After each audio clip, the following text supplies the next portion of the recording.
뭐 주식 장기 투자 안 걸려. 지금 수십 년 동안 삼성전자 자꾸 차트 보고 얘기하는데 안 걸린다니까 진짜로. 이거부터 하죠. 다주택자 취득세 완화가 언제 될까요?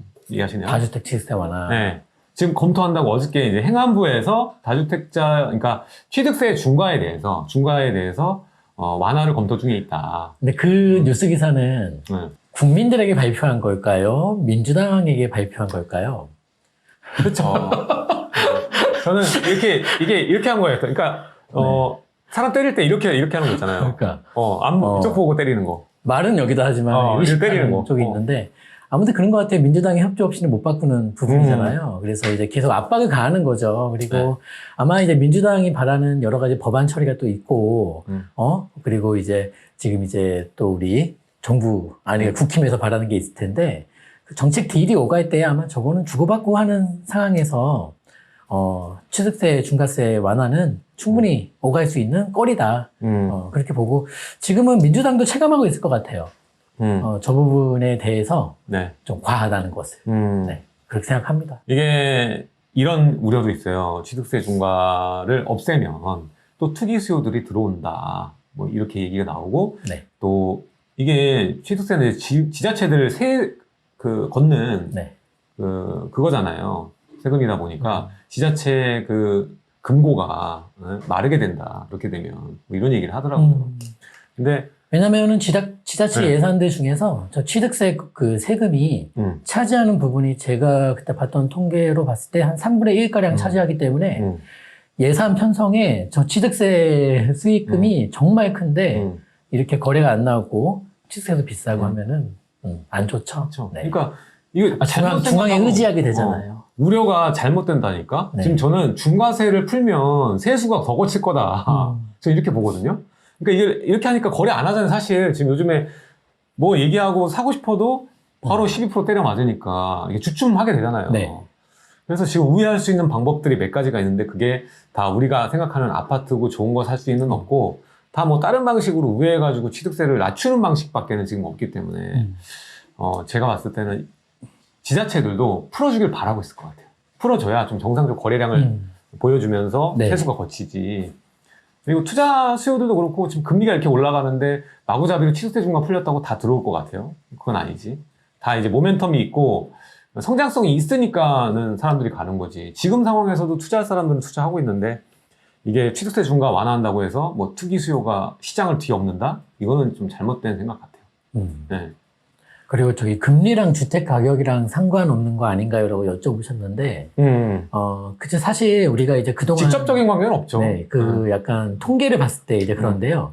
지금의 금리가 주택 가격과 왜 상관이 있는 것처럼 보이냐면, 지금의 금리 상승은 거의 40년 만에 나타난 인플레이션에 입각한 말도 못할 정도의 금리 폭등기잖아요. 금리가 빠른 속도로 올라가고 있죠. 이것은 전체 자산 시장을 지금 누르고 있는 거고 그 자산 시장의 주택도 한 부분이잖아요. 부동산도. 그렇게 해석을 해야 되는 것이지 그 금리랑 부동산 지금 논할 상황은 아니에요. 금리랑 경제 자산 이렇게 보는 상황이다 보니까 그렇습니다. 맞아요. 그러니까 부동산 시장 자체만의 내부의 문제로 지금 가격의 등락이 있는 게 아니라 금리가 올라갔다는 게 그냥 어떻게 보면은 경직됐다? 이런 표현이 맞을 것 같아요. 그리고 이렇게도 해석할 수 있어요. 지금 금리가 너무 빠르게 오르다 보니까 감당이 안 될 정도로 오르니까 전체 자산 시장들이 꼬꾸라지는데 주식, 코인, 부동산 중에서 그래도 어떤 게 제 방어를 잘하고 있는가가 지금 여실히 드러나고 있는데 사람들은 사실 관심이 없어요. 다른 시장은. 부동산만 관심 있는 분들은. 다른 자산 시장 지금 박살나는 거 보세요, 여러분. 그쵸. 지금 저도 체질적으로 다른 거예요. 본질이 다른 거거든요, 이게. 저도 많이 물려 있습니다, 지금. 그러니까 하반기에 반등 줄 때 나와서 손절매를 할 수 있는 타이밍이에요. 하반기에 분명히 줘요. 기술적이라도 주게 돼 있어요, 하반기에. 그게 9월에 올지 10월에 올지 모르겠습니다만은. 거기서, 마이너스 60%인 분이 마이너스 35%가 됐을 때, 그 끊고 나와서 다시 지켜보다가 들어갈 수 있는 타이밍이 많아요, 금융투자는. 그렇게 좀 대처하면 좋겠고, 금융투자 장투 저는 완벽하게 반대하고 싶어요. 뭐 주식 장기 투자 안 걸려. 지금 수십 년 동안 삼성전자 자꾸 차트 보고 얘기하는데 네. 안 걸린다니까 진짜로. 부동산 장투랑 주식 장투, 코인 장투는 다른 거예요. 개념 자체가. 피가 마르죠. 아예 매일매일 다른 거래할 거예요. 수 있으니까 쳐다보게 되고. 그러니까 주식 투자나 금융 투자는 1년에 한 2차례 정도만 사고 팔기 하면 되고요. 한 번 사면 보름 정도 있다 팔면 되고요. 그게 1년 내내 하는 것보다 수익률이 몇 배 이상 커요. 엄청나게 커요. 그렇게만 하면 돼요. 예. 근데 저는 이제 그거를 주식의 어떤 개별 시장은 모르겠는데 주가를 막 놓고 그 시간 허비할 시간에 우리가 부동산을 해요. 부동산뿐만이 아니라 예를 들면 요새 뭐 기후 관련된 다큐멘터리를 보신다든지 기후요? 아니 뭐 농산물 쪽의 어떤 이런 다큐멘터리를 보신다든지 그런 거가 훨씬 더 여러분들의 어떤 유익하다고. 되게 많이 유익하다.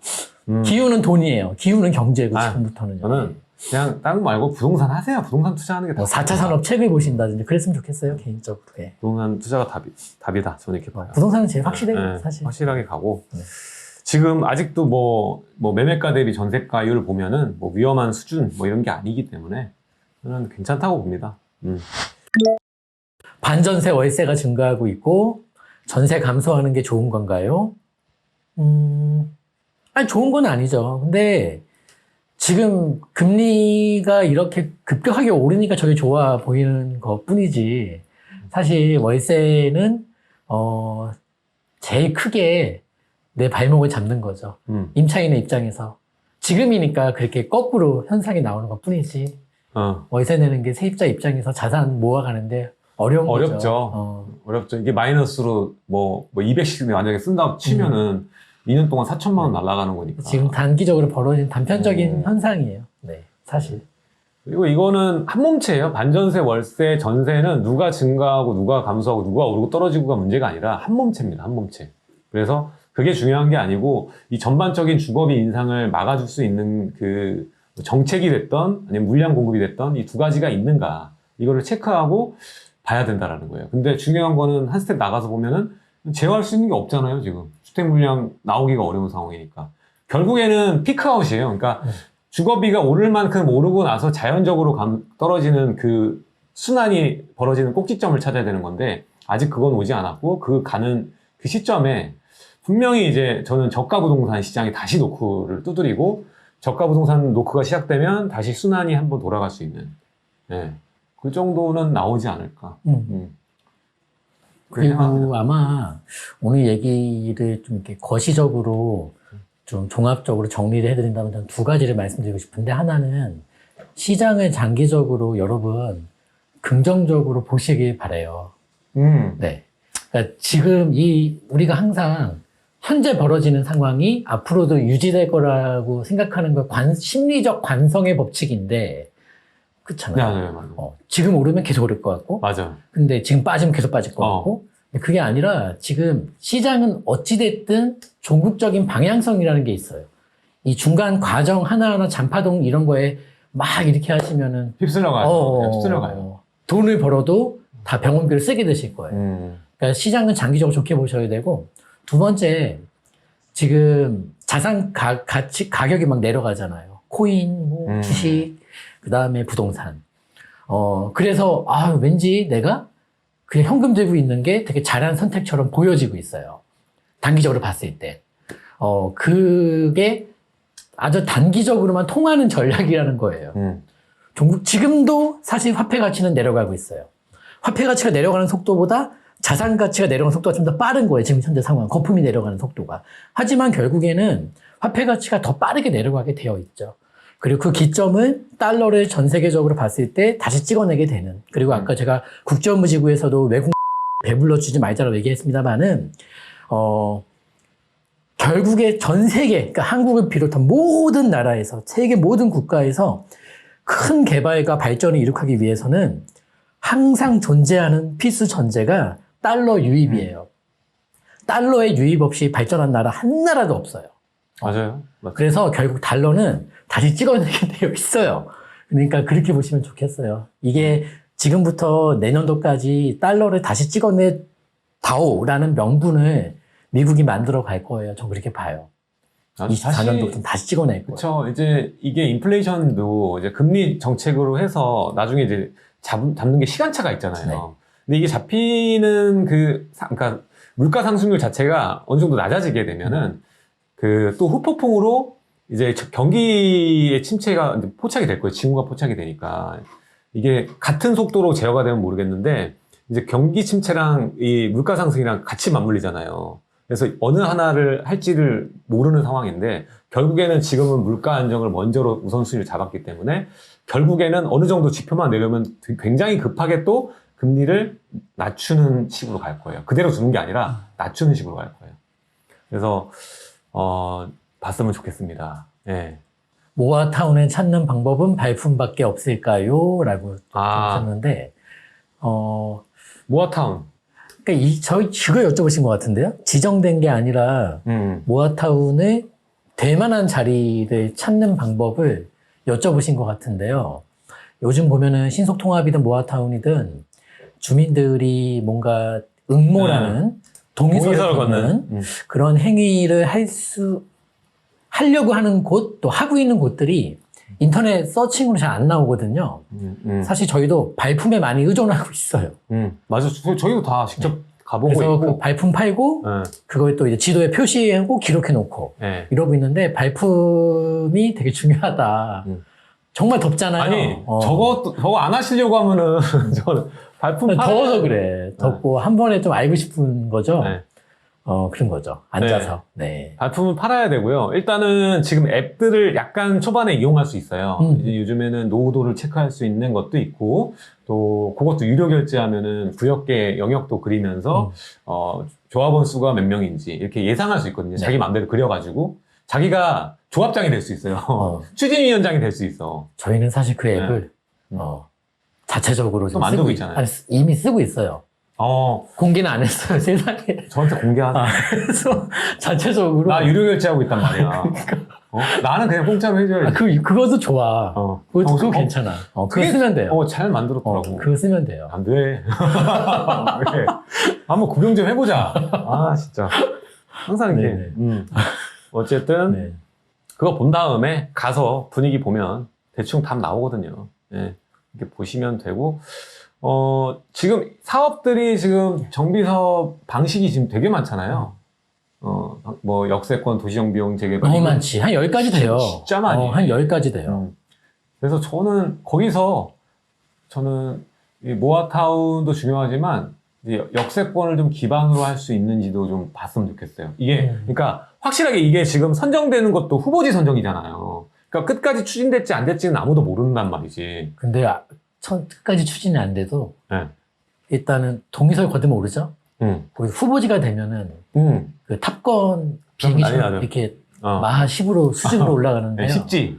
네, 그래서 꼭 엔딩까지 고려하지 사실 않아도 스타트가 되냐 안 되냐, 오프닝이 있냐 없냐 해서 몇 배에 가까운 상승이 있기 때문에 투자금 대비했을 때는 그래도 2배, 3배는 나오죠 지금. 그리고 저는 그 얘기 드리는 거예요. 한 사업만 보는 게 아니라 여러 사업이 그러니까 법적 요건을 다 갖추고 있는 자리를 좀 하나만이 아니라 2개 내지는 3개 정도가 다 되는 그런 자리가 저는 베스트다. 그렇게 보고 있는 겁니다. 크리스타일님 조합장 놀이 자주 이용하신다고. 맞아요. 요즘 다들 상상의 나래로 지도를 클릭해서 재개발을 할 수 있을까 없을까 이렇게 하시는데 그 재개발 노후도가 3분의 2고 그 모아타운이 2분의 1이잖아요. 그 말은 재개발은 3분의 2가 낡으면 되고 3분의 1은 어제 지은 거든 한 달 전에 지은 거든 상관이 없는 거죠. 심지어 그랬더니만 서울시에서 우리 동네도 낡았는데 3분의 2가 안 돼요? 했더니만 걱정하지 마라. 모아타운이라는 은혜를 내려줄 테니 이거는 더 쉽다. 하나 깨끗하고 하나 낡으면 된다. 다 부수게 해줄게. 아파트 짓게 해줄게 하면서 모아타운은 되게 심각한 건 뭐냐면은 지금 서울 전체 지역이 사실 다 타겟 지역이에요. 그렇죠. 마음만 먹으면 다 아파트로 바뀔 수가 있는 거예요. 이 말은 결국 서울의 비아파트를 싹 다 없애버리겠다. 라는 것과 뭐가 다르죠? 그렇게 얘기는 안 하셨지만 해석해보면 그건 똑같은 취지예요. 그러면은 계속 서울에서 생기 부동산, 계속 사라질 부동산이 있어요. 계속 생길 부동산이 일단 아파트예요. 뭐만 하면 아파트 지으니까. 계속 사라질 건 뭐예요? 단독주택, 빌라. 다가구. 빌라는 짓기도 하지만 용산 같은 경우 볼까요? 한 동을 짓는다면 사라질 게 1000동입니다. 한 동이 공급된다면 사라질 게 100동이나 1000동이에요. 사라질 게. 그러면 계속 사라질 게 있고 생길 게 있고. 그런 관점도 이해하시면 방향성을 잡거나 여러분들 성향 파악하는 데 도움이 될 거예요. 저는 그거예요. 지금 이 모아타운이 나온 거는 일단은 이 공급 물량 계획돼 있는 게 네. 250만 호고 서울시에서도 지금 원대하게 계획을 하고 있잖아요. 그러니까 추진 여부와는 상관없이 정말 많은 곳이 그 진행을 해볼 수 있게끔 기회를 준 것 같아요. 공평하게. 그래서 여기서는 이제 서로 싸우고 난리가 나면서 결국 그 마지막 레이스까지 가는 지역들이 있을 거고 아닌 지역들이 있을 거라고 보여지고 아무래도 말했던 저층주거 밀집지들이 거의 네. 이제 동부권이나 서남권 이런 쪽이 많이 몰려 있잖아요. 그러니까 뭐 발품 팔 때가 25개구를 다 타겟으로 할 필요는 없다. 전 그렇게 봐요. 그러니까 특정 구만 잘 봐도 답은 나온다. 자, 오늘 또 여러분 질문과 함께 이야기를 좀 나눴습니다. 지금까지 여러분들 썰브라더 시청해주셔서 감사드리고요. 지금까지 썰브라더의 놀부 부동법 박병찬이었습니다. 네, 감사합니다. 감사합니다.